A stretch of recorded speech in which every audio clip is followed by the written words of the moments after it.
জীবন সব সময় মসৃণ পথে চলে না, আর চলার পথটাও সহজ হওয়াও জরুরি নয়।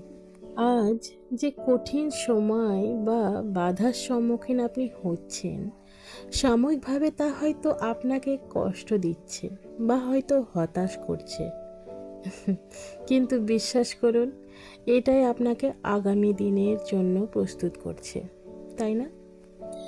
জীবনের চ্যালেঞ্জগুলো আসে আমাদের ভেতরটা দুমড়ে মুচড়ে তিক্ত করতে নয়, বরং আমাদের আরও উন্নত করতে, পরিণত করতে এবং ধারালো করতে।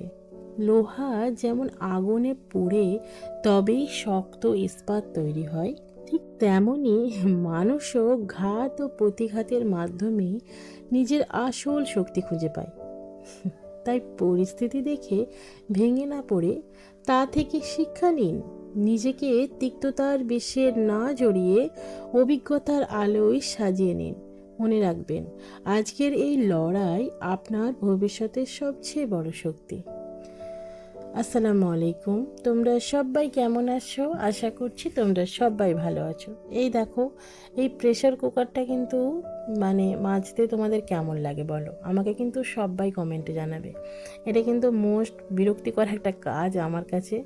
তো তারপরেই কিন্তু আমরা সব কিছু কাজ মিটিয়ে নিলাম, রান্না বান্না সব কমপ্লিট করে নিয়ে আমি কিন্তু গোসল করে নিলাম। তারপরেই কিন্তু শীতের একটু স্কিন কেয়ার করে নিতেই হয়। শীতে কিন্তু তোমরা কে কী ইউজ করো, কে কী প্রোডাক্ট ইউজ করো, আমাকে কিন্তু অবশ্যই জানাবে। আমি কিন্তু স্কিনে যা যা দেখিয়েছি আমি কিন্তু এগুলো আমি ইউজ করি, ঠিক আছে? তো তারপরেই কিন্তু একটু নামাজ পড়ে নেওয়ার পালা।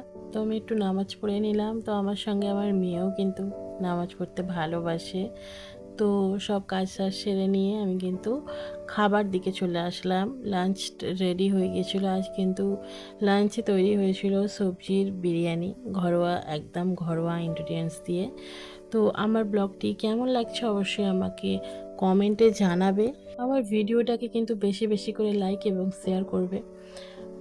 তো আমার থেকে আরও কী ধরনের ভিডিও চাইছো সেটাও কিন্তু আমাকে কমেন্টেই জানাবে। আজ তবে এখানেই শেষ করছি। আমি আবার একটু নতুন ব্লগ নিয়ে আসবো। টাটা।